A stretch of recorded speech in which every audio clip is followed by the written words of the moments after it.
Dans la parashat de Shmini, qui commence au chapitre 9 de Vaikra, c'est le chapitre 12, il me semble. C'est à la fin du chapitre 11, oui. Il y a, entre autres, deux sujets très différents, et au fond, l'étude devrait consister essentiellement à comprendre pourquoi ils sont reliés. D'abord, un récit du sacrifice d'intronisation des Kohanim après les 7 jours de préparation dont il est parlé à la fin de la paracha précédente. Et le titre de notre paracha, c'est Vayi Bayom Hashmini, et il arriva le 8e jour.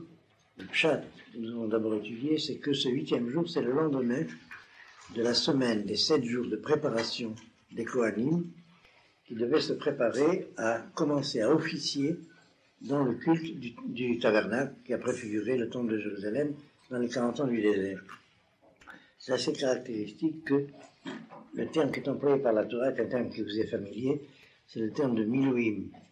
Les milouim, c'était les... à l'armée maintenant, c'est les périodes de réserve, mais les périodes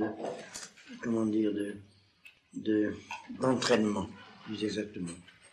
Asher mile etiado acharai, c'est une expression du Mikra, ça veut dire qu'il a été entraîné par moi, entraîné dans les deux sens, traîné et entraîné. Et c'est la racine étymologiquement, ça veut dire faire le plein d'une certaine expérience d'entraînement, pour prendre par analogie avec le français. Et donc, après cette semaine des Shivat Yemei HaMiluim, les 7 jours de Miluim, vous voyez que les Kohanim étaient privilégiés, ils n'avaient que 7 jours de Miluim. C'est une période de préparation que l'on retrouvera pour une halakha très importante du jour de Kippour. Le grand prêtre était préparé pendant 7 jours, à la veille du jour de Kippour, était préparé à la avoda qu'il devait réaliser. Et c'était au temps du deuxième temple, surtout, vous savez qu'il y a eu, dans la période du deuxième temple, il y a eu un schisme entre ce que j'appellerais les tenants de la tradition du premier temple, et qui étaient les pharisiens, et d'autre part la secte. Je l'appelle secte parce qu'elle a disparu, mais c'était eux qui avaient le pouvoir religieux, et au temps du deuxième temple, c'était la secte des Sadducéens. Et les grands prêtres, la majorité des grands prêtres au temps du deuxième temple étaient des Sadducéens, donc en fait des hérétiques. Je ne sais pas si vous vous rendez compte d'une situation extrêmement paradoxale. Toute la Torah qui nous est restée de ce temps-là, je vous parle du temps du deuxième royaume de Juda, il y a plus de 2000 ans, nous est transmise par les pharisiens, qui étaient une minorité, opprimée d'ailleurs par le pouvoir sadducéen, qui tenait le temple, à peu près ce qu'on pourrait dire depuis quelque temps ici en Israël, la rabbanout harachite, depuis quelque temps, pas plus.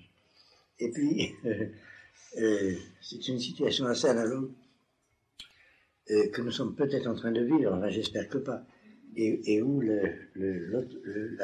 l'authenticité traditionnelle était minoritaire dans la société judéenne de l'époque. Et donc nous avons un modèle qui nous permet de savoir nous repérer dans des situations aussi paradoxales. Et alors, par crainte de ces hérésies qu'introduisaient les Sadducéens, surtout dans le culte du temple, lorsque les pharisiens en avaient le pouvoir, ils préparaient le grand prêtre, lorsque le grand prêtre était de leur parti, de telle sorte de le prévenir contre un risque de changer le rite. Je vous ici une petite parenthèse, on en a parlé à un des cours précédents avant Pessah, à propos d'un tout autre sujet. Je veux une parenthèse pour que vous compreniez un peu la gravité de ce problème. Je ne sais pas si c'est dans ce cours, peut-être dans le cours en hébreu. L'ensemble de la Torah comporte 3 catégories de mitzvot.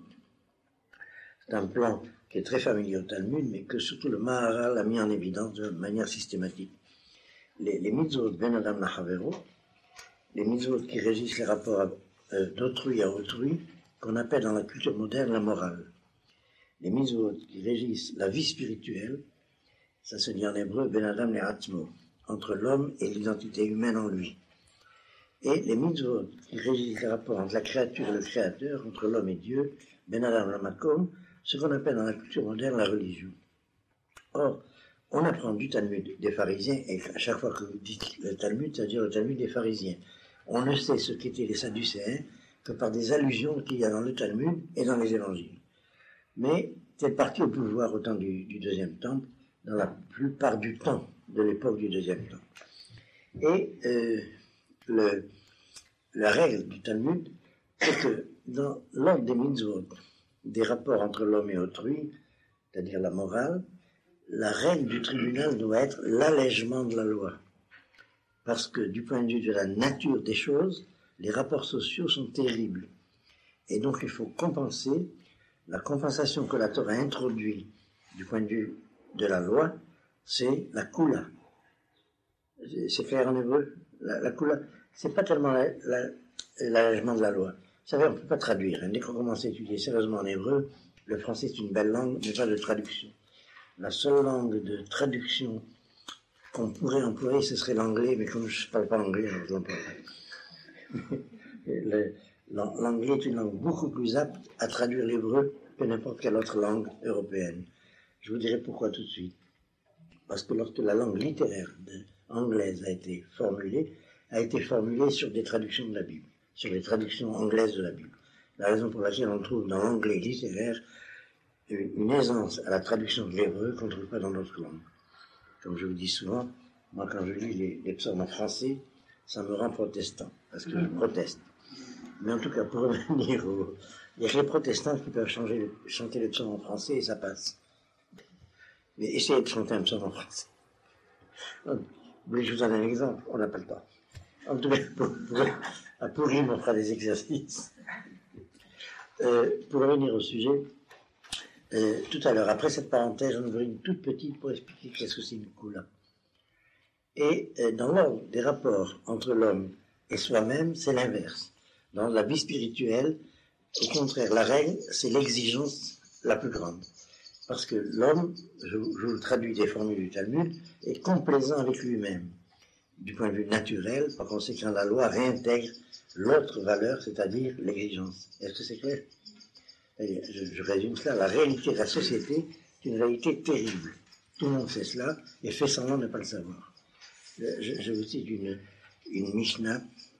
Il faut prier pour la paix du royaume, parce que n'était-ce la crainte du royaume, c'est-à-dire de la police, d'ailleurs en grec c'est ça, la police c'est la cité, n'était-ce la crainte de la police, enfin du royaume, ish etreu chaim belao, l'homme mangerait son prochain vivant, avalerait son prochain vivant, c'est resté dans le langage, je t'aime tellement, je t'avalerai, et pas trop d'amour.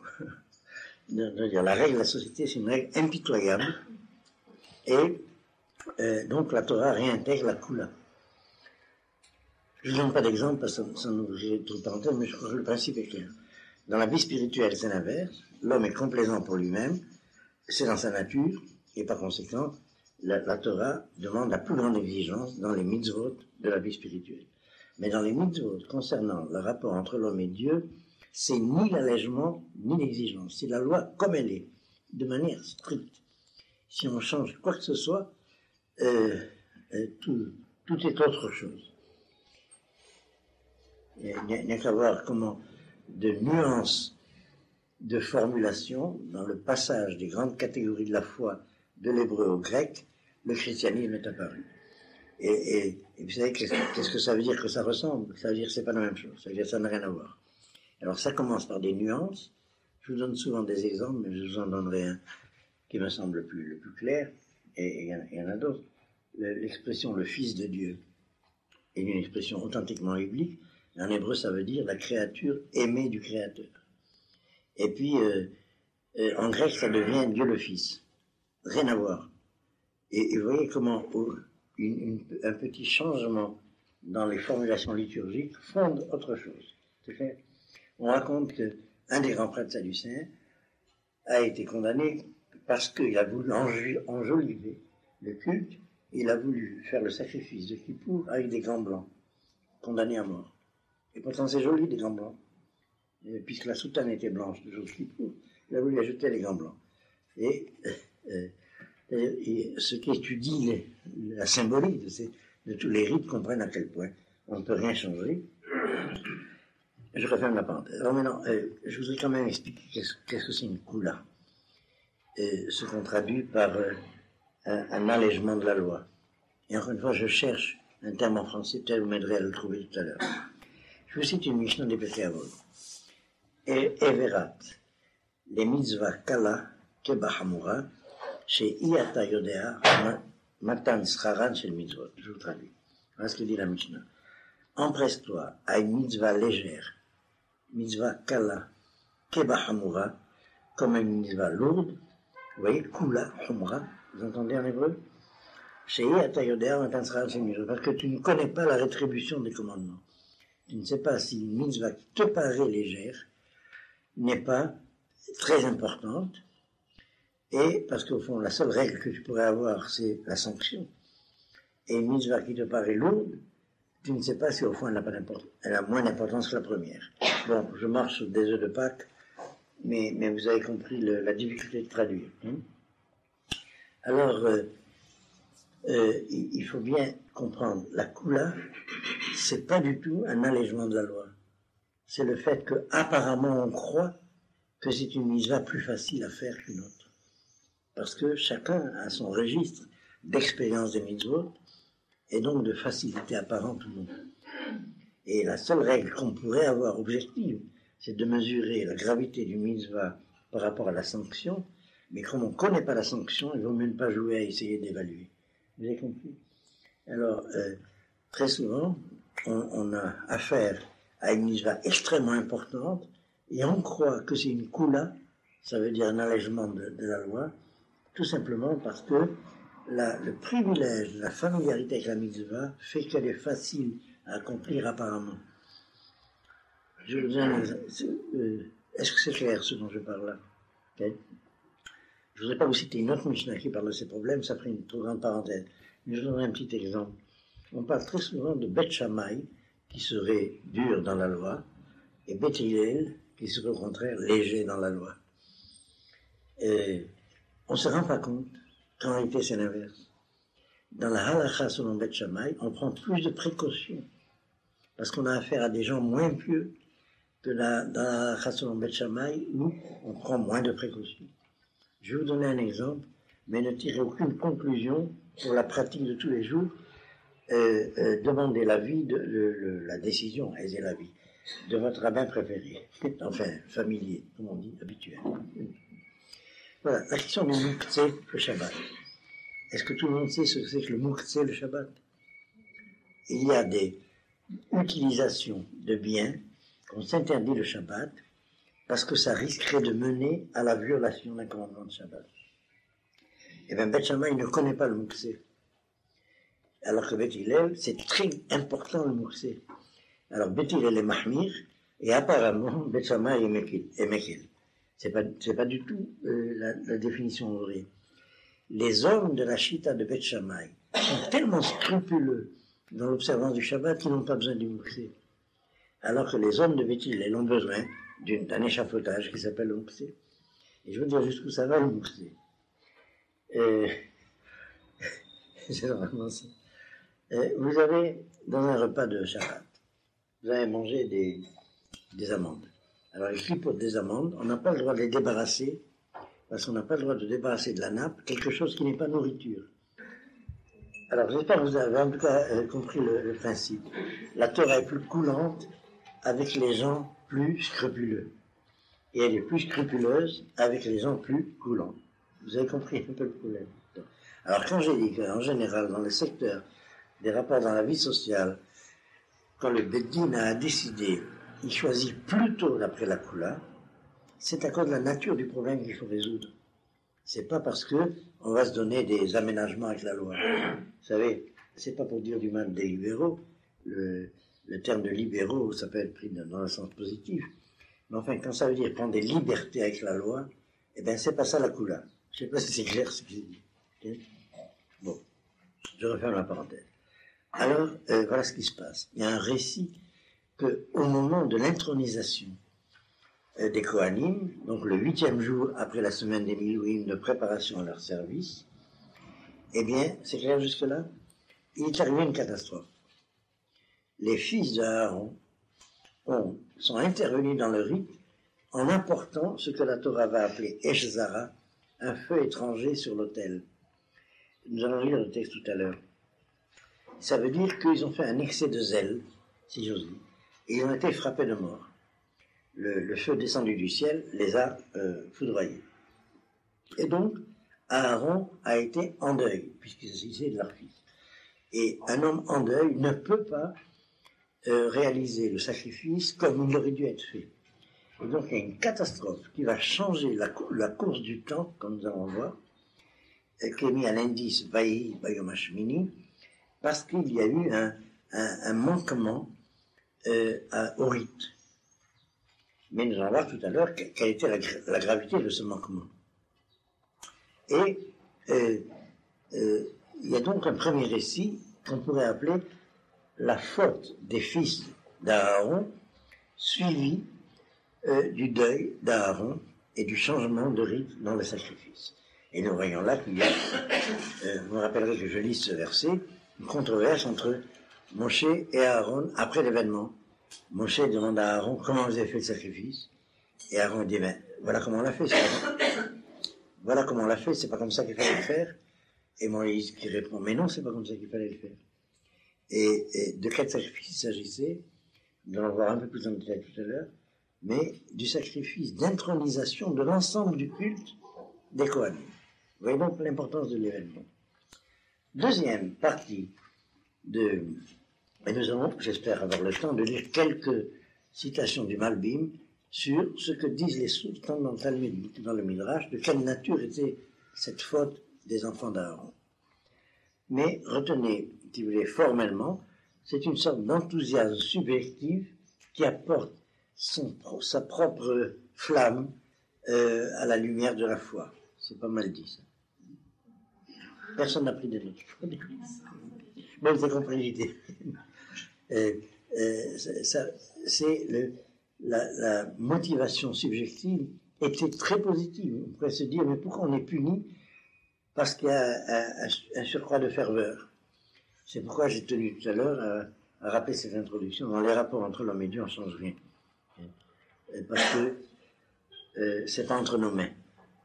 Et puis, deuxième partie de la paracha, les règles de la cacheroute, les règles des lois alimentaires, comme on dit en français, ça ne correspond pas très bien, mais qui font apparaître dans le livre de Vaïkra, qui en principe est l'ensemble des dispositions pour les Kohanim et les Lévites, pour la tribu de Lévi, c'est pourquoi d'ailleurs en français il s'appelle le Lévitique, qui fait apparaître une série de dispositions concernant tout Israël, comment manger cachère.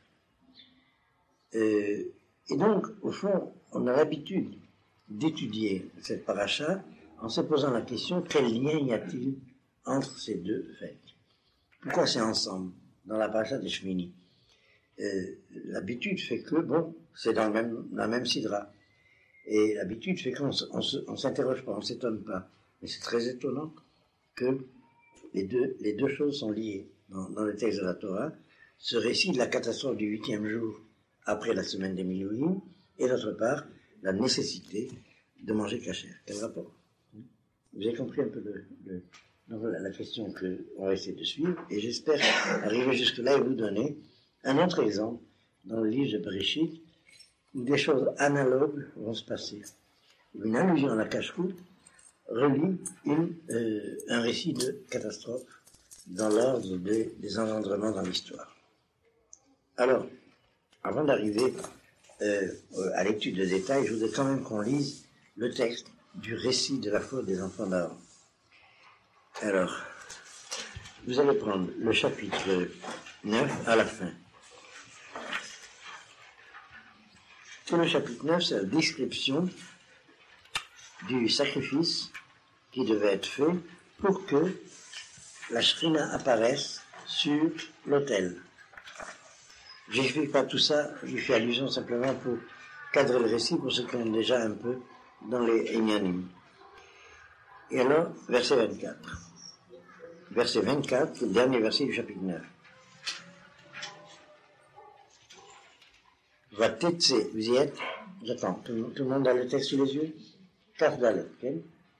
Va tetse esh minifne Hachem, et un feu sorti de devant Hachem, va tochal à la misbéach, et dévora, et embrasa, consuma, plus exactement, ce qui se trouvait sur l'autel, et taola, c'est-à-dire l'Holocauste, et tachalavim, et les graisses de la hola, va yarkolaam, et tout le peuple vit, va yaronu, et ils chantèrent, va yiplou alpenehem, et ils se prosternèrent. Ça veut dire, ce feu qui vient du ciel pour brûler le sacrifice, c'est le signe que Dieu agrée ce culte. Et voilà que les enfants d'Aaron vont apporter en plus un feu étranger au feu qui vient du ciel. Vous voyez, je pense que ce n'est pas la peine de trop définir ce qui se passe là. Il y a une confirmation par la transcendance, ça vient d'en haut, et voilà qu'on juge qu'il est nécessaire d'y apporter quelque chose de l'ordre de l'immanence.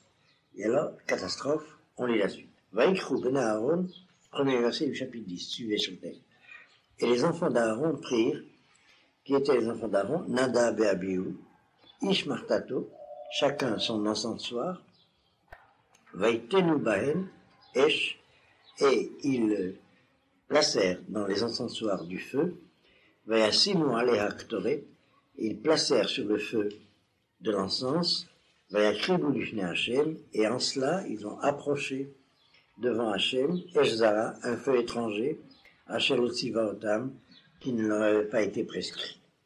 Cette expression, Asher Otziva Otam, est très importante. Je vous donne un autre exemple, tout de suite. La gravité du fait que ça ne leur a pas été demandé. C'est pas que la chose en soi soit un mal en soi, mais dans le contexte où c'est opéré, ça détruit un certain ordre. Je vais vous dire dans l'histoire de la philosophie comment se retrouve ce problème.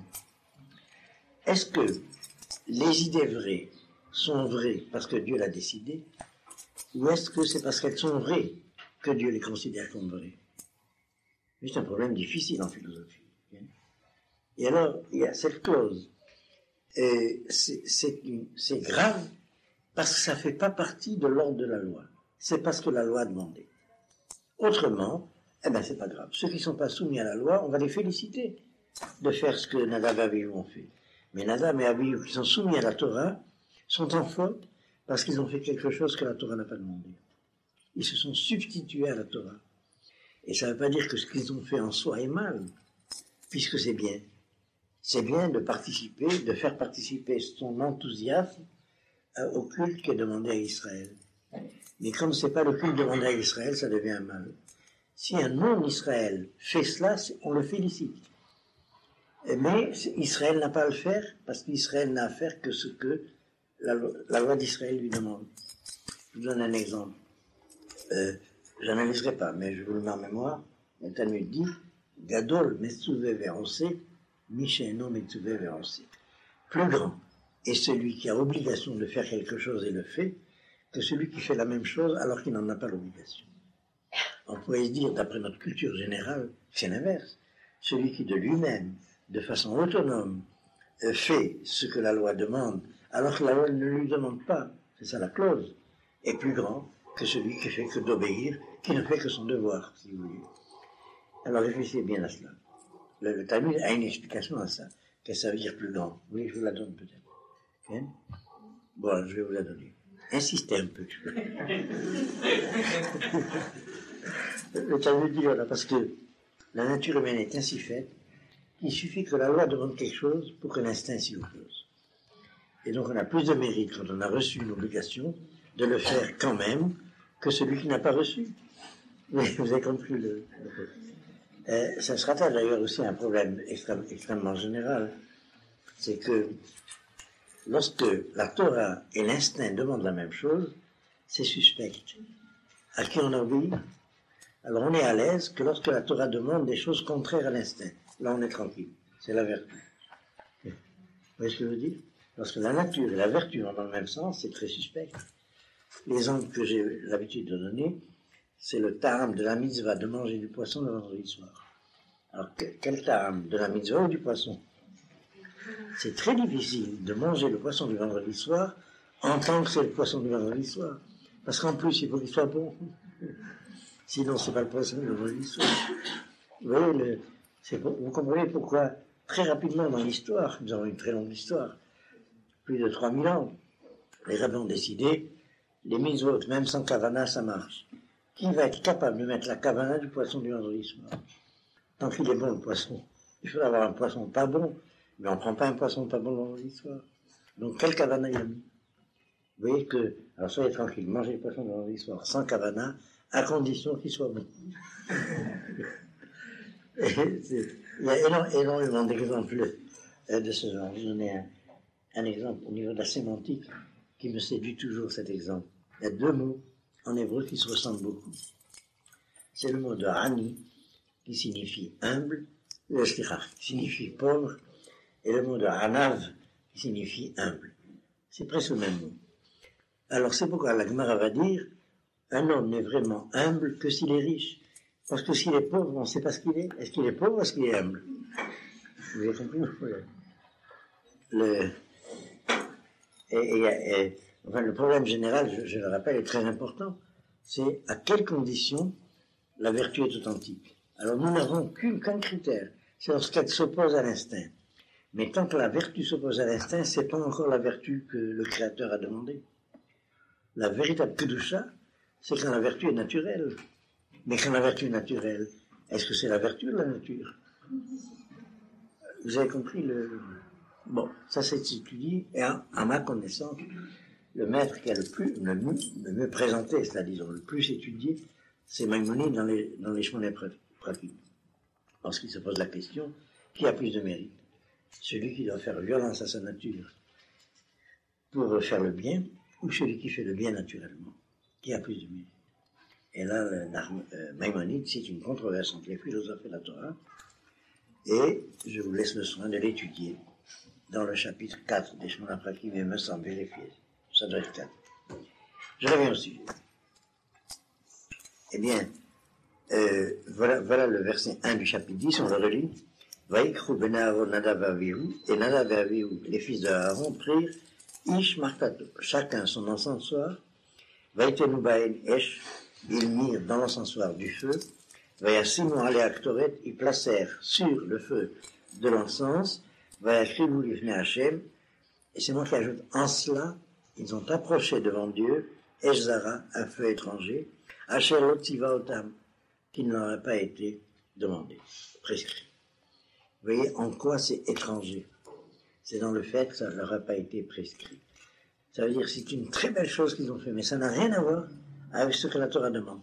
Et la Torah a, elle, les raisons de savoir pourquoi elle demande ce qu'elle demande. J'ajouterai deux choses à cela. Je pourrais ajouter plusieurs thèmes, mais ça va nous prendre trop de temps. Au moins deux choses. Alors ça m'échappe. Vous voyez, il y a tellement de dimensions à ce problème. Un exemple, c'est l'explication du Kuzari sur la faute du Vaudor.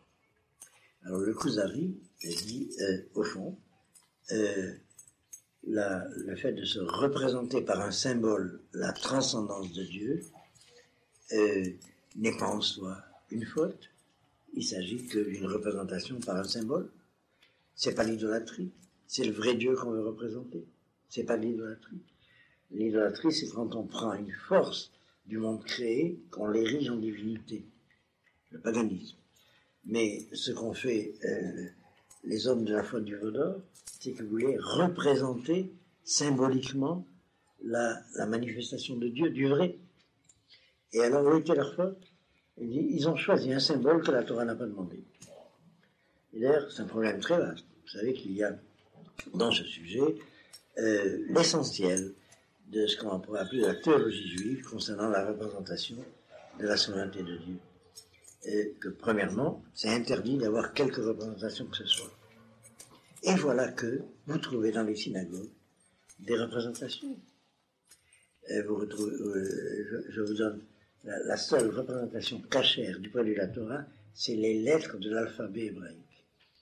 Parce que les lettres de l'alphabet hébraïque sont les éléments du récit, du discours de la Torah.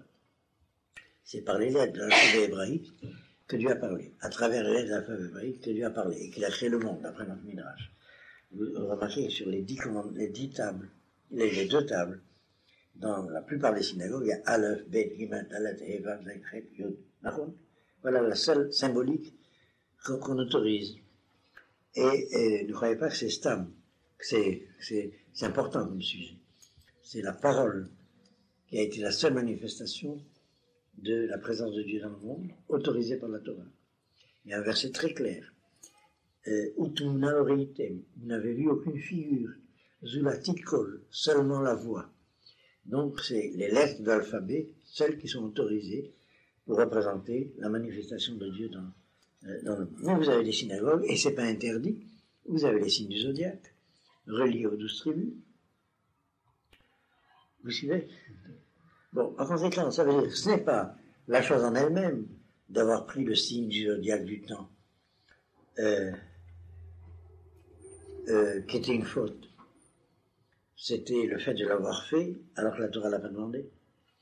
Mais en fait, profondément leur faute, c'était que ce symbole dans leur pensée devait remplacer Moïse et non pas Dieu lui-même. Et que leur faute a été d'avoir divinisé Moïse. Et nous avons dans le récit de la faute du veau d'or toute la naissance du christianisme avant la lettre. L'adoration du médiateur et la soumission, bref. Vous voyez ce qu'on peut ajouter, en tout cas sur ce Lotiva Hachem. C'est extrêmement important. Bon, j'aurais d'autres thèmes à greffer là-dessus, mais je crois que ça suffit déjà pour montrer comment la Torah s'exprime pour indiquer quelle est la foi de Nadav et Abihu. Je crois que pour notre culture contemporaine, c'est ce que j'appellerais le subjectivisme ou l'immanentéisme dans l'approche de la Torah. Et vous n'avez aucune idée à quel point beaucoup d'élites juives contemporaines tombent dans ce défaut, en s'imaginant qu'ils embellissent la Torah par leur subjectivité. Alors quand ça colle avec ce que la Torah demande, c'est très bien, c'est un chidouche. Mais un chidouche, c'est quelque chose qui existe déjà. Un chinouille, un changement, ça c'est interdit. Le chidouche, on félicite, mais le chinouille, interdit. Quelle est la différence? Le chidouche, c'est le renouvellement d'une valeur qui fait qu'elle reste elle-même. Tandis que le chinouille, c'est le changement de cette valeur, l'altération de cette valeur. Elle devient deuxième, shnia. Tandis que dans le chidouche, elle reste elle-même echad. Et cela, fait bien attention à cela. Chinouille, assour. Chidouche, tzarich. Le Rafouk a donné comme consigne, tzarich, les kadesh étaient chadash, et les chadesh étaient kadosh. Mais le chinouille est interdit. Et très souvent, j'entends des gens qui citent le Rafouk en mettant chinouille à la face de chidouche. Alors ça n'a rien à voir. Chidouche, c'est le temps de la lune, chinouille, c'est le temps du soleil. Avec le chinouille, on devient autre. Avec le chidouche, on reste soi-même. Il y a 2 fautes dont il faut se garder. Le chinouille et refuser le chidouche. Celui qui refuse le chidouche reste préhistorique. En son temps, il avait raison, mais il est décalé anachronique. Je ne sais pas si c'est clair. Et celui qui fait un chinouille, eh bien, il y a une chance sur 1000 qu'il soit préfiguriste, comme on dit, préfiguration. Dans 3 siècles, il sera peut-être comme ça. Alors, il est, dans tous les cas, anachronique dans l'autre sens. Mais, qui peut savoir si dans 3 siècles, ça sera comme ça? Okay? Alors, vous voyez quelle est la règle? Asher tiva Hashem. Et retenez bien cette expression, je crois c'est un sujet pour lui-même. Énormément de dimensions d'enseignement talmudique viennent se rattacher à cela. Je continue. Verset 2. Vatetse esh milifne Hashem, et un feu sorti, vous voyez la même expression qui revient. Vatetse esh milifne Hashem, un feu sorti de devant Hashem, vatochalotam, et les a dévorés. Vayamutu lifne Hashem, et ils moururent devant Hashem. Et je continue encore quelques versets, mais je vous signale déjà qu'on va retrouver ce thème au début de la paracha de Acharemot, dans 2 semaines. Dans la paracha de Acharemot, on va apprendre que, au fond, on va apprendre par liaison de texte, mais c'est déjà indiqué dans notre paracha. Au fond, indépendamment du Ezra, il y a des raisons profondes. Qu'est-ce qui les a menés à apporter ce Ezra? Et on va apprendre qu'ils étaient ivres, alors qu'il est interdit au Kohen de boire du vin. Et je pourrais vous faire toute une analyse sur l'ivresse du vin qui se fait prendre pour l'ivresse spirituelle. Il y a deux sortes d'ivresse du vin, celle qui mène à la joie de l'esprit et celle qui mène à, comment on dit en français, à être chicour, comme on dit en français. C'est pas l'ivronnerie, c'est pas exactement ça. Est-ce que, l'ébriété. Je ne voulais pas employer un mot grossier, mais à l'ébriété. Et alors, en particulier, beaucoup d'expressions, de versets dans le Shirachiri montrent cela. Dans le style de la Bible, l'ivresse du vin est d'ordre religieuse, mais elle risque d'être de l'ordre de l'ébriété. Mais donc, quoi qu'il en soit, c'est l'ivresse du vin positive. C'est la vraie ivresse de la joie que donne le vin, Veyaïn et Samach les Vavenoch.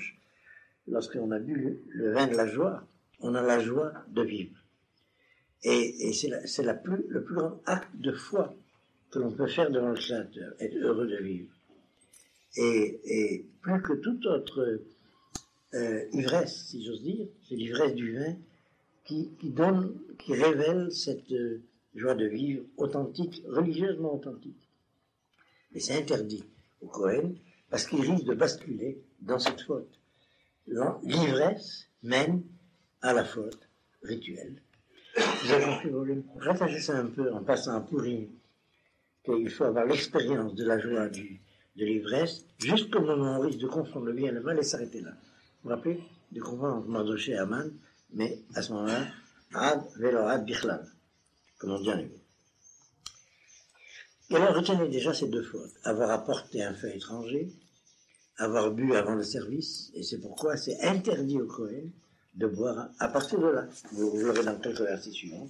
Après tout cet épisode, Dieu se révèle à Aaron pour donner ce commandement. Les Kohanim ne devront pas boire de vin avant le service. Au point que on ne dit pas la Birkat Kohanim à l'office de Mincha, parce qu'on a mangé à midi et qu'on a risqué de boire du vin. Et vous avez dû remarquer ça, on ne dit pas Birkat Kohanim à Mincha. Même pas le jour de Kippour ou un jour de jeûne, pour pas qu'on apprenne, on risque de se tromper, qu'on pourrait dire Birkat Kohanim à Mincha. Mais à Mincha de Kippour non plus, on ne dit pas Birkat Kohanim, de telle sorte de ne pas avoir l'air de soupçonner les Kohanim d'avoir bu du vin à Kippour. Bien sûr. En tout cas, pour revenir au sujet, ça fait déjà deux explications qui nous sont données de cette faute. Nous verrons qu'il y en a deux autres. On va les voir tout à l'heure, j'ai mal vu. Une au moins dans le texte. Je continue. Attendez, est-ce que il faut... Vous allez prendre, je veux dire. Vous allez prendre le verset 8 du chapitre 10. Pour que vous lisiez ce que j'ai indiqué tout à l'heure. Juste après cet épisode, la Torah va révéler que les Kohanim ne doivent pas boire de vin, d'où l'induction que c'était parce qu'ils avaient bu du vin qu'ils sont tombés dans la faute du Eshzara, d'avoir apporté le feu étranger. Est-ce que c'est clair? Le pshat de leur faute, c'est le feu étranger. Mais ce qui a mené à la faute, ce qu'on appelle en hébreu Yeder Avera, ce qui mène à la transgression, ça avait été le vin. Alors on a ceci à verset 8. Et Dieu dit à Aaron, en ces termes, Yain Veshechar, le vin et l'alcool, Altesht, tu ne boiras pas, Ata Obincha, Itach, toi et tes fils avec toi, Beboachem Elohel Moed, lorsque vous approcherez de la tente d'assignation du temple, Velotamutu, vous ne mourrez pas. Chukat Rolan et Dorotechem, loi, décret permanent pour toutes vos générations. Ulhavdil ben Akodesh ben Achol, afin que vous puissiez, c'est moi qui traduis comme ça. Le texte hébreu dit pour pouvoir différencier le saint du profane, ben Atamé ou ben Ataor, et l'impur du pur. Ulhorot et ben Israël, et pour enseigner aux enfants d'Israël, et que la Chukim, tous les statuts et décrets, Asher Diber Hashem Aleim Biad Moshe, que Dieu leur a transmis par l'entremise de Moïse. C'est-à-dire que le fait de boire du vin rend inapte, non seulement au culte, mais à l'enseignement du culte. Parce que le vin est un véhicule d'une intoxication qui fait mélanger les valeurs. C'est clair, hein? Vous avez bien compris. Bon, mais retenez en tout cas qu'il y a deux sortes de vins, le yaïn à Mesammeach et le yaïn à Mishtaker. Comment dire les deux? Meshaker, non. Mais pas celui qui ment. Avec un kaf, hein? Yaïn à Meshaker. Le vin qui rend ébriété et le vin qui rend ivresse. Ivresse dans le sens positif. Oui, il y a l'idée de bonheur. Alors, nous allons étudier, avant d'aborder la référence dans le Malbim, vous allez me dire d'abord, est-ce que le premier épisode du récit de cette catastrophe est suffisamment clair? Bon. Alors, nous allons étudier ce que les sources disent sur le titre de la paracha. Ça nous mènera un peu plus profondément sur notre question générale. Quel lien y a-t-il entre le récit de cette catastrophe et d'autre part la cache-route?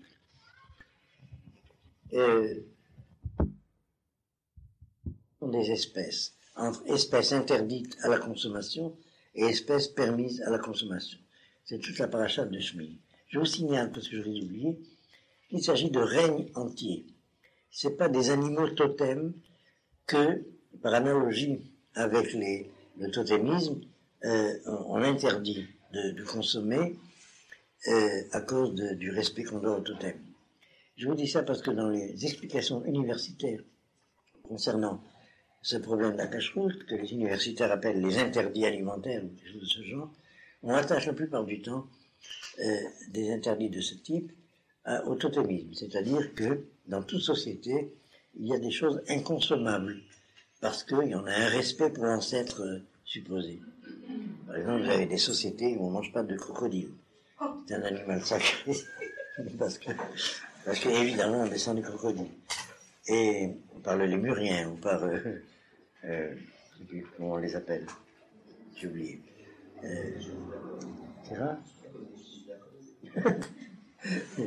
Et ou alors inversement, vous avez des animaux au contraire consommables parce qu'on veut s'approprier les vertus de l'ancêtre.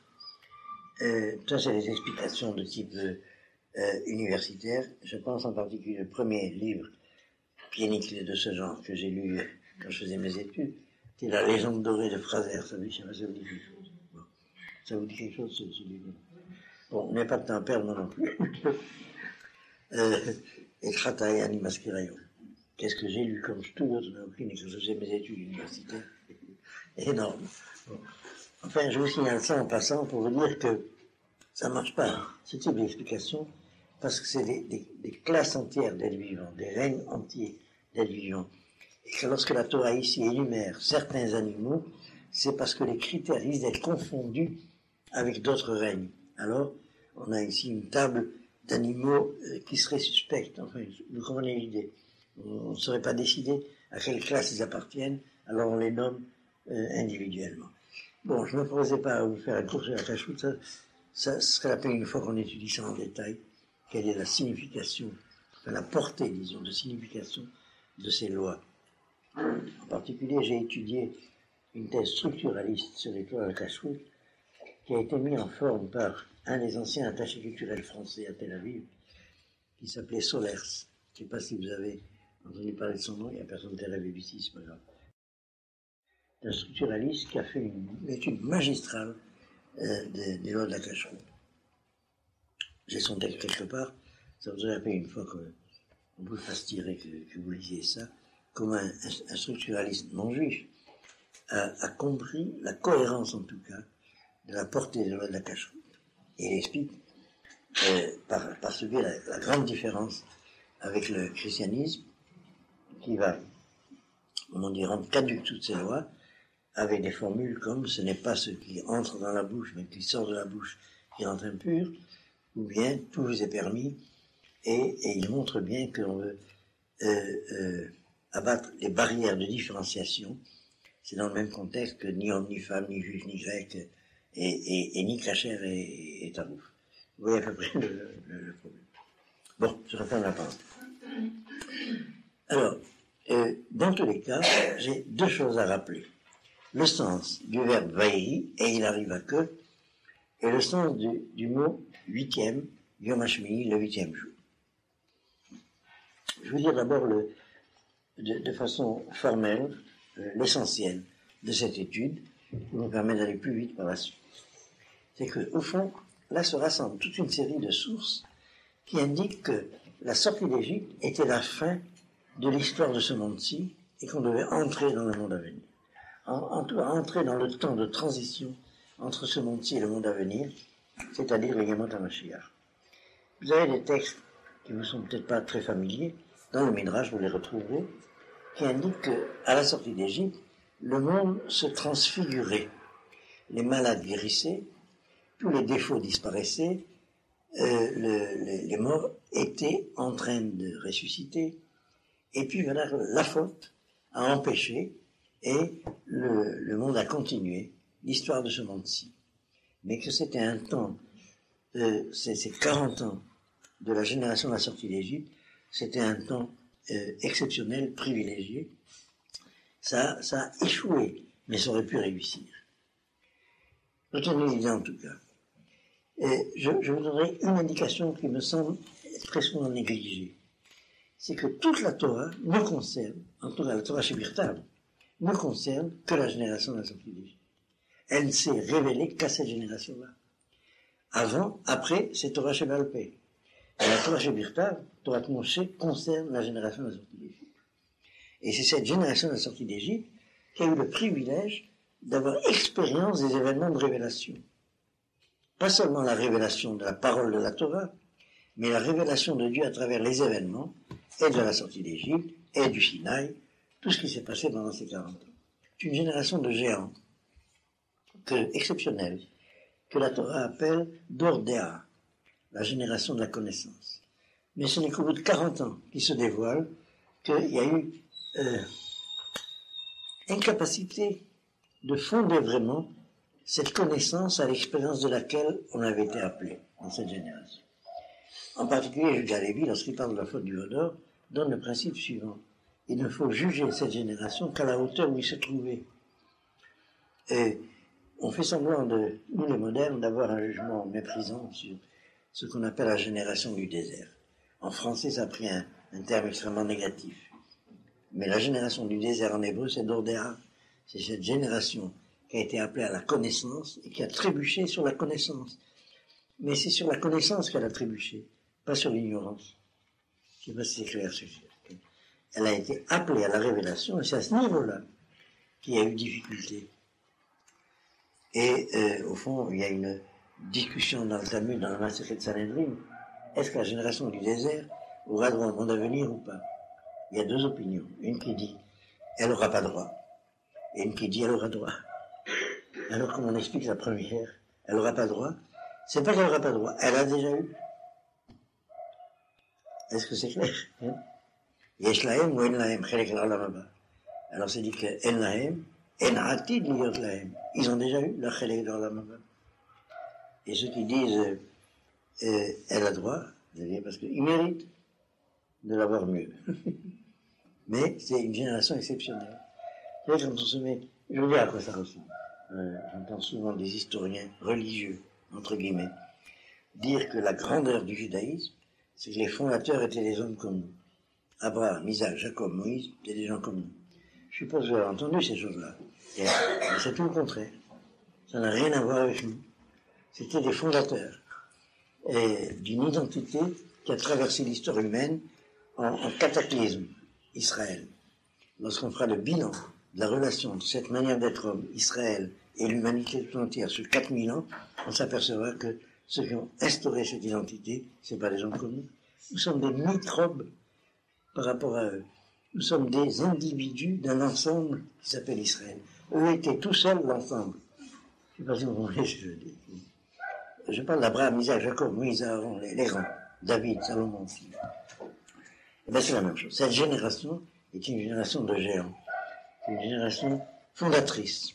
Toute la Torah ne concerne que, et dans les mitzvot, et dans les événements. Nous parlons par oui dire de ce qui pour eux était connaissance. Ata hareta ladat. je ne sais pas si c'est clair, la portée de cela. Alors on oublie. Vous savez à quoi ça ressemble?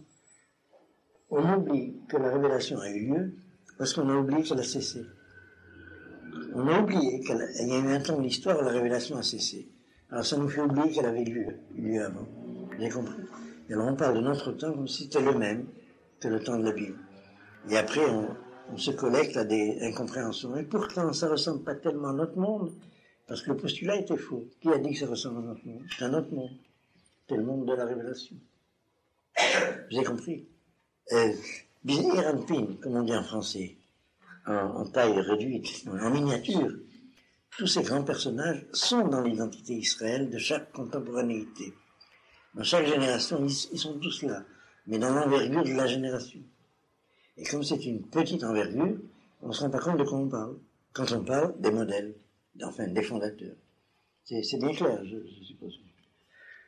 Alors, en tout cas, c'est sur Yom HaShmini. Alors, je vous donne le plan. Ceux qui sont déjà familiers à cette étude vont comprendre plus facilement. Les autres, si c'est pas clair, interrogez-moi. Voilà, le récit de l'histoire, le rythme, la structure du récit de l'histoire d'après la Torah, c'est les 6 jours du commencement, le 7e, qui est l'histoire de l'humanité, et le 8e, lorsque l'histoire de l'humanité aura réussi, le jour dans lequel on passera. Donner un exemple de compréhension directe après les textes. Dans le récit des 6 jours du commencement, il y a à la fin de chacun des 6 jours un verset refrain.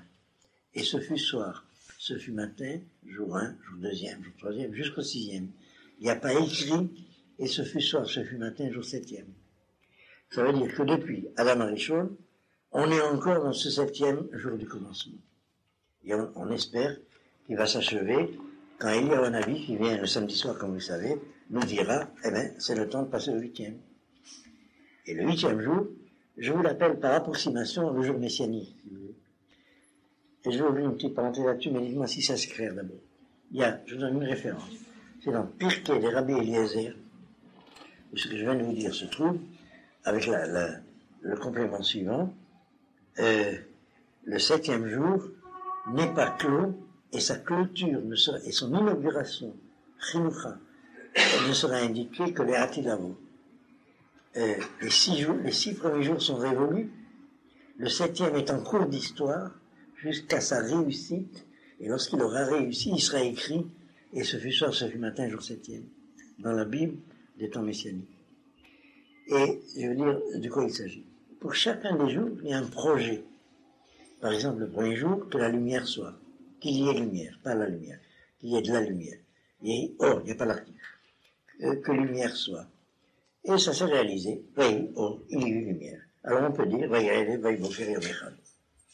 le verset, je vous mets la référence, qui résume le projet pour le 7e jour, se trouve au début de la paracha de Kedoshim. Je vous donne la référence, c'est le chapitre 19 de Vaïkra.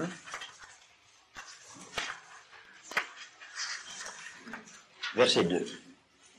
D'après le Kohalat ben Israël, parle à toute l'assemblée des enfants d'Israël, va martaler, mais tu leur diras, Kedoshim tiyu, ki kadoshani Hashem Elohechem. Vous serez Kedoshim, car je suis Kadosh, moi Hashem votre Dieu. C'est le verset qui récapitule le projet pour le 7e jour. Et lorsque ça sera réalisé, que l'être de sainteté existera, alors il y aura écrit, et ils furent Kedoshim, et ce fut soir, ce fut matin, jour 7e, et on aura passé au 8e. C'est clair jusque-là? Bon, je ne vais pas trop approfondir cela, retenez-moi au moins formellement. Et ce qu'il y a, c'est que, comme par hasard, le mot de Shmini a toute une série d'assonances avec le jour messianique. D'abord, Shmini, ça veut dire 8e, mais la racine, c'est la même que Shemen, l'huile. Vous y êtes, l'onction, qui fait que on oint le Mashiach. C'est le jour 8e, c'est le jour du Mashiach. C'est-à-dire qu'en français, pour dire que quelqu'un est important, on dit une huile, ou une grosse huile. Ça vient du temps de l'onction. Vous savez pas ça? Si, c'est pas chaud. Et alors, le Yom HaShmini. Et Shmini, c'est 8. Et comme vous savez, toutes les fêtes qui ont 8 jours sont des fêtes messianiques. Le huitième jour dans les fêtes bibliques ont toutes 7 jours. Certains ont 8. Par exemple, Shmini Hagaraset, Shavuot par rapport à Pessah. C'est une indication de la fin des temps. Hanouka, c'est évident. Et Hanouka, c'est l'huile. Hashmonaïm. Prenez Hashmonaïm, vous avez Het, 8, et Shemen, l'huile. Mais tout ça, c'est des coïncidences, bien sûr. Évidemment. Alors, vous voyez ce qu'on entend. Et il arriva le 8e jour. Voilà, c'était le jour où on passait du temps ancien, du monde d'avant, qui va s'annuler, la civilisation de l'Égypte, Olamazé, et puis pour rentrer dans le Olamaba, catastrophe, on s'en est pas sorti. Alors on reste dans le 7e jour. C'est clair? Et c'est indiqué par le verbe de Vaïhi. Alors là, je vous cite la règle du Talmud. Chaque fois qu'un récit commence par Vaïhi, et je vais vous expliquer ça un peu plus en détail, ça annonce une catastrophe. En fait, la règle du Talmud, c'est chaque fois qu'un récit commence par Vaïhi, Bimé, et il arriva au temps d'eux, il faut s'attendre à ce qu'on nous raconte une catastrophe. Et ici, nous avons la formule analogue, Vaïhi, Bayom, Hashmini. Alors, je vais mettre ça au tableau, pour ceux qui n'ont pas utilisé en détail, en résumant un peu l'explication que nous en a donné le rapport. Il y a une règle dans la grammaire hébraïque, c'est la conversion du passé en futur et du futur en passé. Alors regardez bien ce qui se passe dans Vaïhi. C'est Yehi, c'est en futur, et Vaïhi, c'est en passé. J'ajoute le Vav, le futur est transformé en passé. Et il arrivera que Yehi, il arrivera, sera. Vaïhi, il est arrivé. L'inverse, c'est Vehaya. Haya, c'est le passé. Vehaya, c'est le futur. Alors la règle complète, c'est un récit qui commence par Vaïhi, c'est une catastrophe. Un récit qui commence par Vehaya, c'est une joie. Ça veut dire, ça annonce un bonheur. Vehaya. Et il arrivera que. Alors là, comme le Rav Kook nous l'a appris. Et avant ça, je vais vous citer qu'il y a une question dans le Talmud. On cite plusieurs exemples. Vaïhi Bimé, il arriva au temps d'eux, que c'est des catastrophes. Objection, le début de la Megillat Esther. Vaïhi Bimé Hachvérosh. Alors ça a été un salut. Alors il y a deux réponses. La réponse de la Gemara, c'est, et la deuxième réponse, on la vit de notre temps. La réponse de la Gemara, c'est, on a perdu Esther. Le prix à payer pour le salut d'Israël, c'est que Esther est devenue la femme d'Assuérus. Et que les engendrements de la royauté d'Israël sont passés chez les Goïms. Esther, c'est la fin d'une histoire qui commence à Sarah. Vous vous rappelez ce midrash qui dit, Sarah qui a vécu 127 ans, Esther a gouverné sur 127 provinces. Vous vous rappelez de ça? Alors l'histoire des engendrements messianiques d'Israël commence à Sarah, s'arrête à Esther. Et avec Esther, ça rentre chez les Goïms. C'est une des raisons pour lesquelles, d'après le Shulchan Aruch, quand on rencontre un roi des Goïms, il faut dire une bracha. Parce que lui, il ne le sait pas, mais nous, nous savons. C'est par délégation de la royauté d'Israël qu'il est roi. Je ne sais pas si c'est clair. Et vous remarquez que, entre-temps, toutes les royautés s'éteignent, une après l'autre. Ça a commencé par les rois d'Italie à la guerre de 14, et puis après la guerre de 45, presque tous. Les derniers qu'on attend, c'est l'Angleterre, mais c'est imminent d'après les journaux. et puis là où c'était spectaculaire, c'était la fin de la dynastie du Shah. Et puis celle de l'Éthiopie, j'ai oublié. Le roi des rois des rois. Il se prétendait roi des rois de la royauté d'Israël en plus. Bon, essayez de relire cette histoire d'après ce principe. Vous voyez, nous sommes dans un temps où la royauté s'éteint chez les Goïms et qu'elle se prépare en Israël. J'ai rien dit de plus. Hein. En tout cas,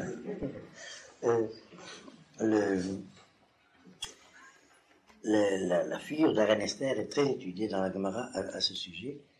Et qu'est-ce qui s'est passé là? Les Toladot sont passés chez les Goïms, et c'est pourquoi le nom de Dieu n'apparaît pas dans la Megillah d'Esther. C'est un enseignement du Sefer HaChassidim, des Chassidim allemands, du Rokéa, qui est que le mot de Hachem apparaît que sur les engendrements de l'homme.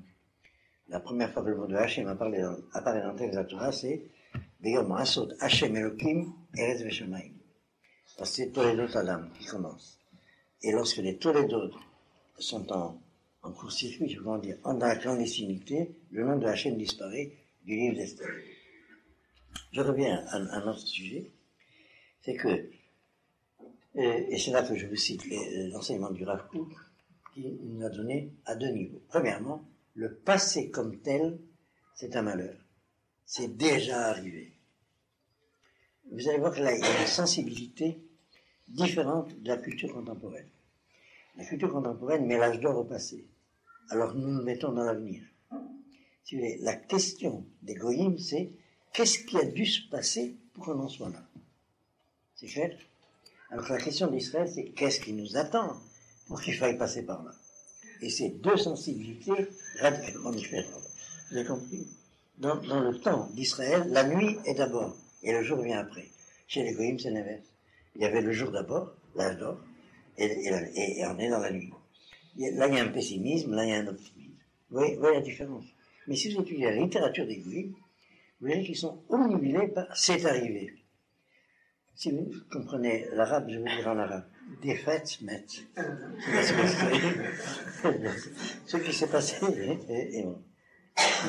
En tout cas, pour revenir au sujet, le passé comme tel est un indice vague de malheur.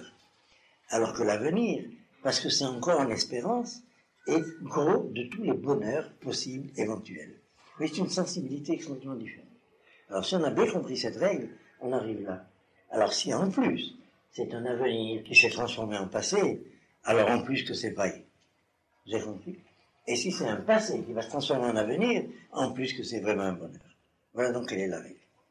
Et c'est ce que nous avons ici. Vaïhi, il faut s'attendre à une catastrophe. La catastrophe qui s'est produite au 8e jour qui était possible à la sortie d'Égypte. Vous voyez, le 8e jour, c'était, on a fini la préparation des 7 jours, et on rentre dans le 8e jour. Mais ça, c'était la préparation des Kohanim, les 7 jours de Milouim, c'est clair. Et puis, à un deuxième niveau, c'est l'histoire du monde. Les 7 jours du monde sont achevés, parce qu'en fin de compte, la sainteté réussit en Israël, et on passe au 8e jour, et au moment de passer au 8e jour, catastrophe. On ne sait plus faire le sacrifice. Il y a une discussion de Talmidei Chachamim, Marloquet. Vous y êtes? Alors, comment est venue cette discussion de Talmidei Chachamim? Par Nadav et Abihu. Ils ont apporté un Esh Zara, catastrophe, et puis alors on ne savait plus comment était la halakha. Nous allons voir ça maintenant. La différence de halakha, du sacrifice d'initiation entre Moïse et Aaron. Alors vous allez prendre le texte.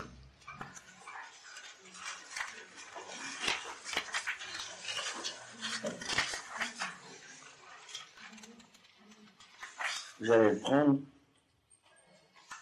à la suite de ce qu'on a vu tout à l'heure.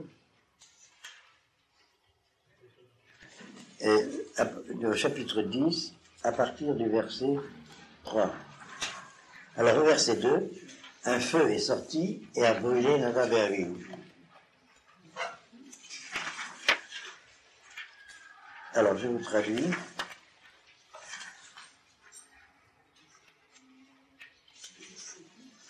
Non, on va prendre plus loin, parce qu'on n'a plus le temps.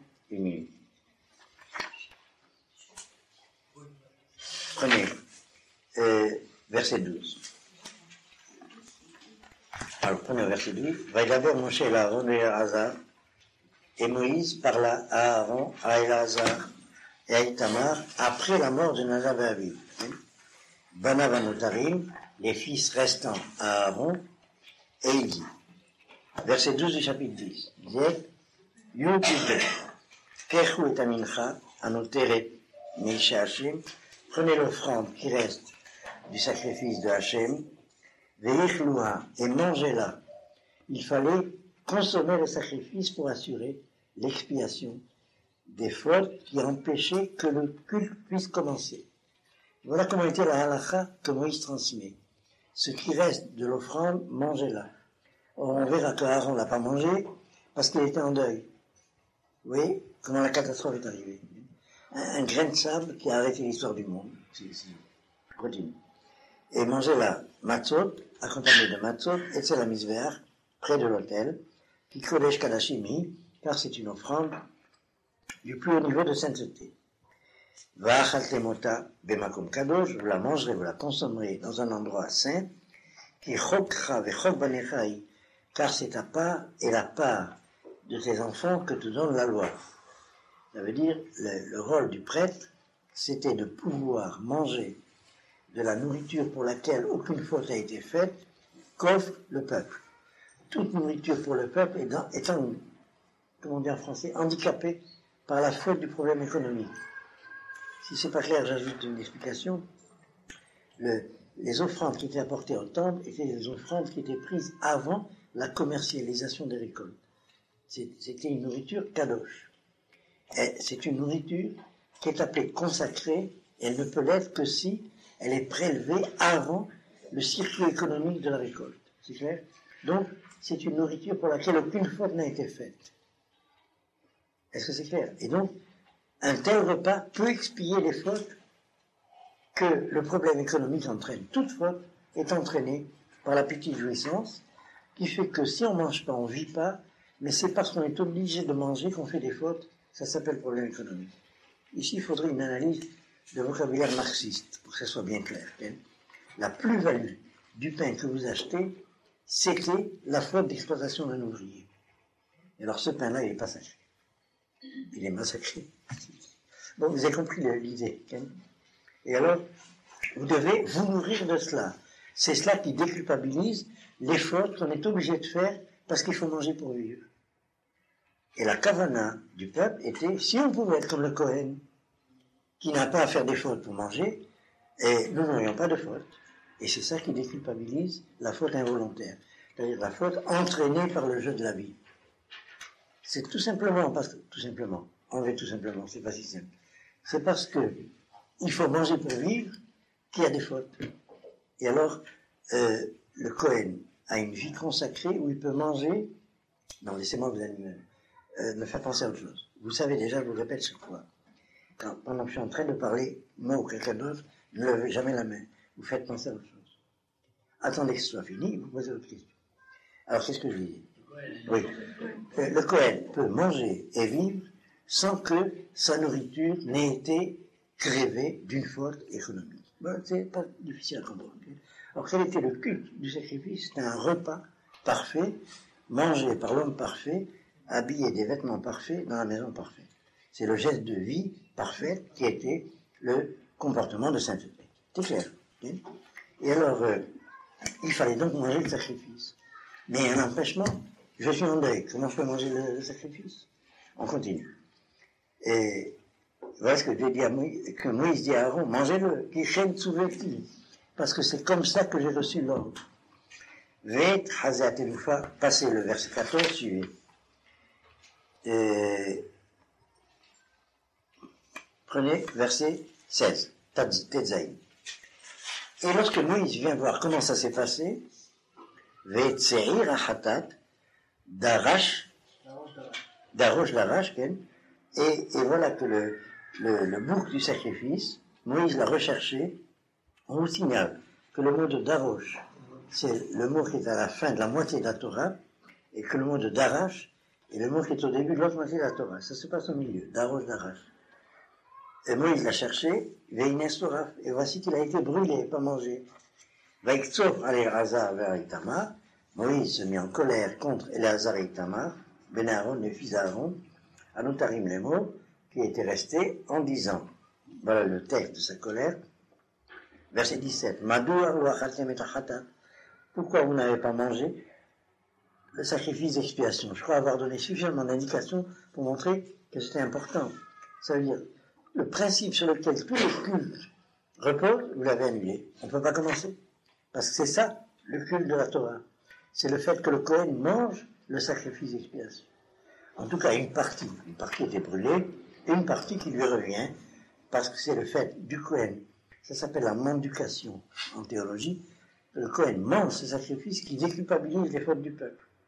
Or, on est dans une impasse, impossibilité. Il ne peut pas manger de la viande. Le jour même, il était en deuil. Et pourquoi il était en deuil? Parce que ses fils étaient trop pieux. Je ne sais pas si vous vous rendez compte du drame. Alors, je continue. Pourquoi il n'a pas mangé le sacrifice à l'endroit sacré? Qui Kodesh Kodashimi, puisque c'est le sacrifice de sainteté, et que Dieu vous l'a donné pour expier la faute de l'assemblée, les chaper aléem, pour faire expiation pour eux, les Hachem devant Dieu. Et c'est clair le texte. Hen lohu bait dama, voici qu'on n'a pas approché le sang, et la Kodesh Penima, vers la sainteté intérieure, je ne vous explique pas, mais devinez. Il fallait le manger comme je vous l'ai ordonné, comme j'ai été ordonné. Vaïdaber à Aaron, lisez la suite, verset 19. Et Aaron parla à Moïse, c'est vraiment dramatique ce qu'on va lire. Hen, hayom, ikribu, et ratatam, et trolatam, yifna Hashem. C'est vrai, hen, ainsi, vraiment, comment on dit en français, certes, non, c'est faible. Hen, c'est l'affirmation. Oui, je confirme, c'est vrai. Aujourd'hui, a été approché devant Dieu, les sacrifices d'expiation et les holocaustes, Vatikrena Otikaele, mais voilà que aujourd'hui, c'est marqué d'aujourd'hui, il m'arrive ce qui m'est arrivé. Ve'achalti hatatayom, et aurais-je mangé l'expiation du jour, Haïta ben Hachem, est-ce que ça aurait plu à Dieu? Le texte ne dit pas que Moïse ce qu'il a répondu, mais je vais vous dire, mais est-ce que ça te regarde? Fais ce qu'il faut faire, qu'est-ce que tu discutes, qu'est-ce que tu raisonnes? Vous avez compris le problème. Vaishmar Moshe Vaïta ben, ça c'est la grandeur de Moïse.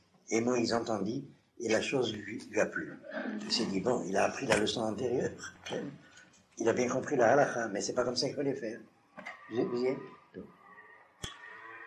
Alors, voilà le drame en question de Vaïhi Bayom Hashmi. Très rapidement, parce que j'ai plus le temps, même de vous donner les références, si vous voulez, je vais vous dire de quoi il s'agit. Je vais vous prendre un modèle de ce lien entre une catastrophe et le rappel et l'indication des lois de la cacheroute. Parce que maintenant on arrive, mais il me reste peu de temps, au fond du problème. Alors j'en dirai l'essentiel. Vous rappelez que la Torah nous raconte dans le livre de Bereshit une histoire que personne ne comprend.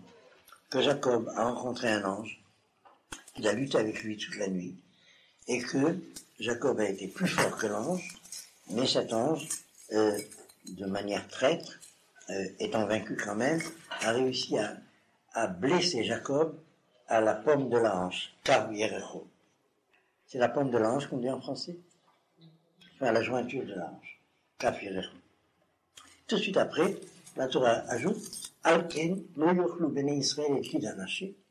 Et c'est pourquoi les enfants d'Israël ne mangeront pas ce qu'on appelle à tort le nerf sciatique. C'est pas le nerf sciatique dans la nomenclature physiologique, c'est le nerf qui innerve les parties sexuelles de la bête. Donc. Et alors, tout le monde se demande quel rapport. Parce que un ange a déboîté la hanche de Jacob, on ne mange pas le nerf en question, qui s'appelle le Gidanaché. Quel rapport? Et le Talmud s'empare du verset en disant Alkel lo yochlu bnei Israël. Ça veut dire que cette interdiction de manger du Gidanaché, vous savez à quel point c'est important dans la cacheroute. C'est pourquoi dans les pays où on ne sait pas d'énerver cette partie de la bête, on ne mange pas la partie inférieure de la bête. Et donc les juifs pieux en France ne mangent pas de gigot parce que le rabbin a décidé qu'il ne sait pas d'énerver les gigots. Comme si pendant 2000 ans on ne savait pas. Bon, en fait, c'est comme oui, la khumra. Okay. Et alors,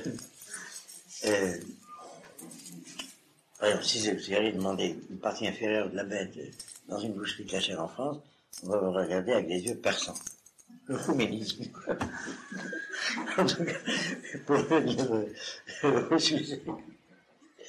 Quel rapport entre un ange qui a... Bon, voilà ce que la Gemara va nous dire. Cette loi n'a été usitée qu'après le Sinaï, où les enfants d'Israël s'appellent les enfants d'Israël, parlent aux enfants d'Israël. C'est-à-dire, tant que la Torah n'est pas promulguée au Sinaï, tous les commandements qui sont donnés avant n'ont pas force de loi d'obligation. Ce n'est que lorsque Israël devient la collectivité d'Israël qui est soumise à la Torah que ça prend force de loi. Et voilà ce que le Talmud nous dit là-dessus. Comme si ça ne le frappe pas que ce lien entre un ange qui a heurté Jacob, on ne comprend pas ce lien avec le fait qu'il va falloir manger cachère. Voilà le principe, on nous dit, de la cacheroute. Ça commence là. Est-ce que j'ai réussi à vous faire poser le problème, en tout cas? Vous voyez, réaction d'un à l'autre. Il y a une catastrophe qui s'est produite. Jacob a été heurté au Kaf Yerecho. Et alors, on va manger caché. De la même manière ici. Une catastrophe s'est produite, et la Torah va devenir prolixe sur les lois de la cacheroute. Il ne faut pas oublier qu'il faudra manger cachère, bien qu'on aurait pu rentrer dans le 8e jour, mais on n'est pas rentré dans une catastrophe. Vous voyez le lien formel, en tout cas. Je reviens à l'histoire de Jacob en vous citant comment le Shla a expliqué une chose dans le Zohar à ce sujet. D'ailleurs, dans la Gemara, mais dans le Zohar, on nous donne la raison pour laquelle le bleu est la couleur de Jacob.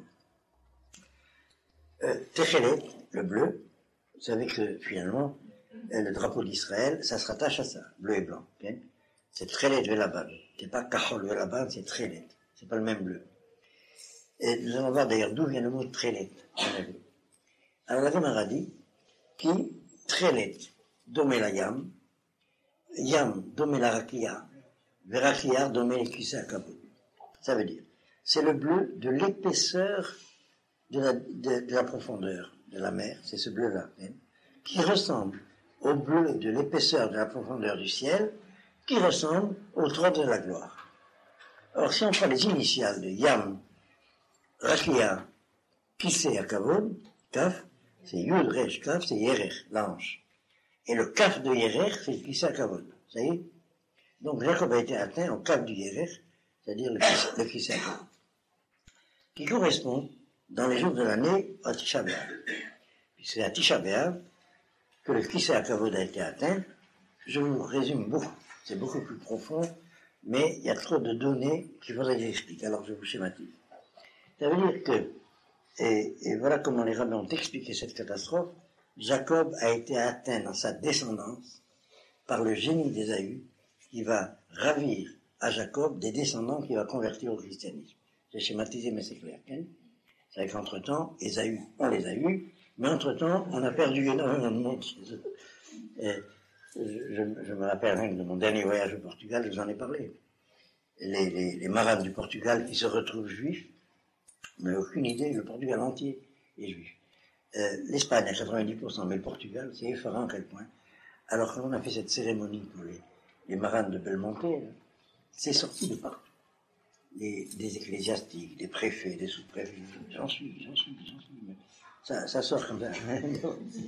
En tout cas, pour revenir tout ça, c'est ce que la descendance du guide anaché de Jacob a été ravie par le génie d'Ésaü. Et alors, le Shla explique que, effectivement, c'est ce qui est commémoré à Tisha B'Av, où nous avons perdu le Kisé Akavod, le temple a été détruit. Le correspondant du Kisé Akavod sur terre, le temple a été détruit. Il y avait d'ailleurs une prophétie dans le Midrash, et ça s'est réalisé que le prince de Rome sera enterré en Tisha B'Av. Alors un des derniers papes à être mort de notre temps, c'est, je crois, Jean-Paul Ier, a été enterré en Tisha B'Av.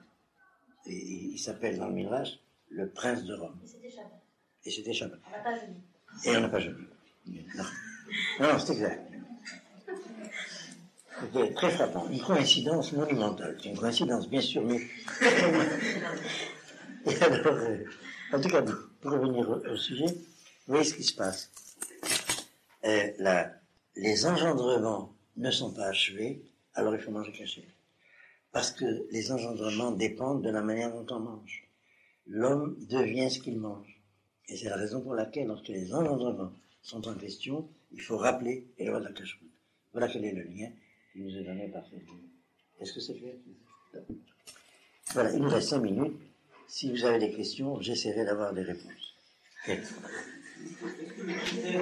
Est-ce que le critère, à partir de la distinction entre la sanction d'une faute qui est appliquée immédiatement, ou lorsqu'elle est envoyée à plus tard, à futur matin, ou elle peut être par la Teshuvah, est-ce que c'est parce qu'elle a été faite publiquement C'est un des éléments.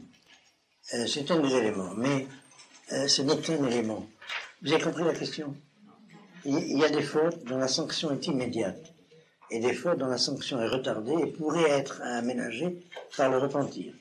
Alors la question c'est, est-ce que les fautes dont la sanction est immédiate, c'est quand ça s'est fait befarasia, comme on dit en hébreu, c'est-à-dire en public, c'est un des éléments.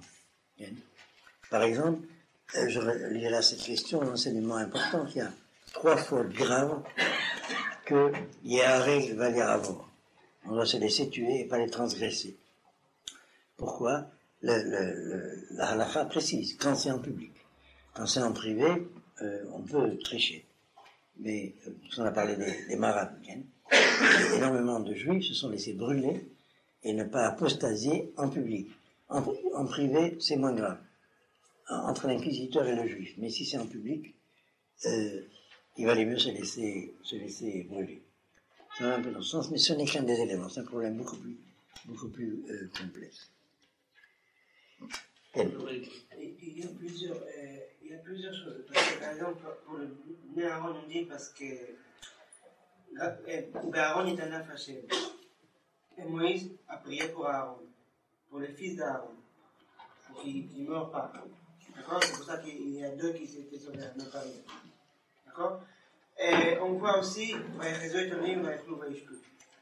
alors ils étaient aussi des signes. C'est comme, je sais pas, on a l'impression comme Dieu a attrapé un moment qui pouvait faire payer les fautes avant. C'est ça que je ne comprends pas. Ta question est trop complexe. Tu as ajouté des indications qu'ils n'ont pas entendues, il faudrait les expliquer. Tu as ajouté des paramètres dans ta question qu'on n'a pas étudié ce soir. Mais j'en profite pour élargir un peu la question sur ce que tu viens de dire à la fin. Que peut-être on pourrait comprendre que Nadab et Abihu, les fils d'Aaron, ont été punis, pas seulement pour ce qu'ils ont fait à ce moment-là, mais aussi pour récapituler les fautes antérieures. Alors en tout cas, ça me donne l'occasion, je te remercie d'ailleurs, parce que j'allais oublier, de vous citer les 2 autres explications des fautes de Nadab et Abihu. La première, vous l'avez dans le premier, vous allez prendre le texte étudié chez vous, dans le premier texte ici. Laissez-moi parler. Et c'est que, déjà, à la révélation du Sinaï, Nadab et Abihu disaient, je vais un peu formuler ce que dit Midrash, en parlant de Moïse et Aaron, quand est-ce que ces vieux-là vont disparaître, qu'on les remplace? Ça a l'air d'être brut comme faute. Mais je veux dire comment les rabbins expliquent ça. Bon, au niveau psychologique, c'est très facile à comprendre.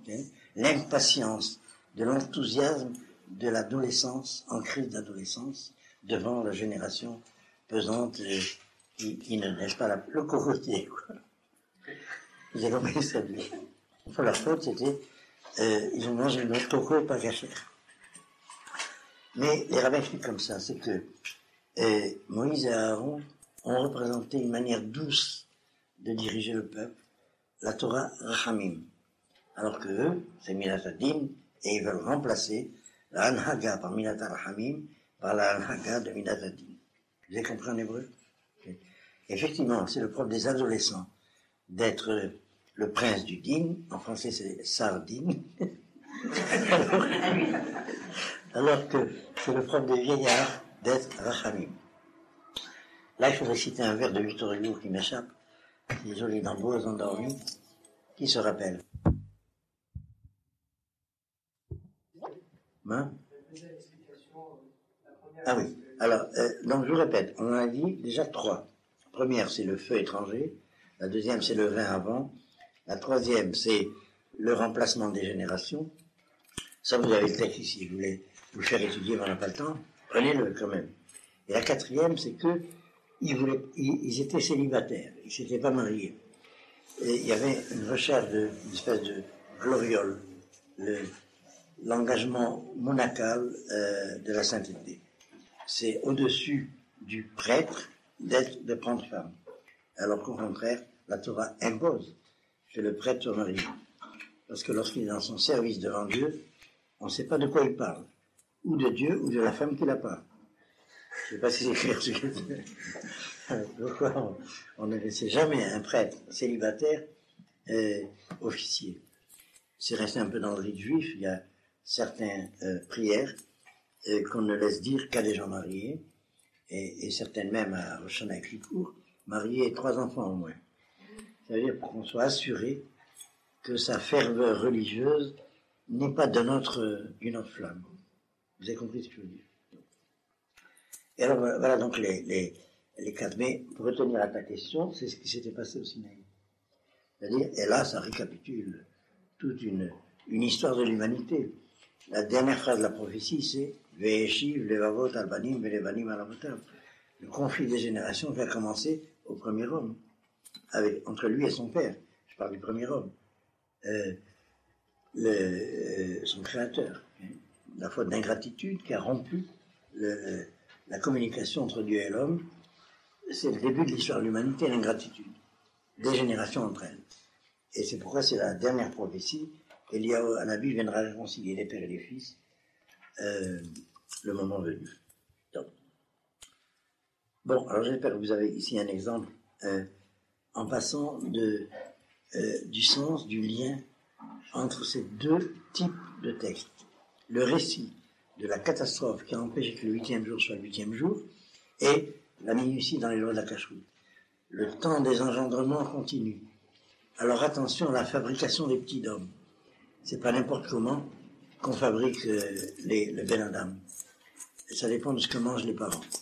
Comment ça fonctionne, les modernes ne comprennent pas. On est obligé de faire un bilan. De 3000 ans d'histoire, c'est comme ça que ça marche. Je ne sais pas si c'est clair. Vous savez comment fonctionne l'assimilation, comme on dit. Al-Shileshin va arriver. Au bout de 3-4 générations, c'est fini. Le dernier descendant de la 3e, 4e génération, qui ne mange plus comme l'ancêtre, et il n'est plus dans la communauté. On se demande où il est. Il y a toujours un espoir. Il y a des retours insoupçonnables. Mais la règle est que 3-4 générations, mon rabbin m'a expliqué, le Rav Kook, que c'est le temps où on peut voir encore son grand-père, ou à la rigueur le grand-père, quand on peut se connaître. C'est ça le temps de l'assimilation. Et comme je disais, nous avons été témoins de retours inattendus.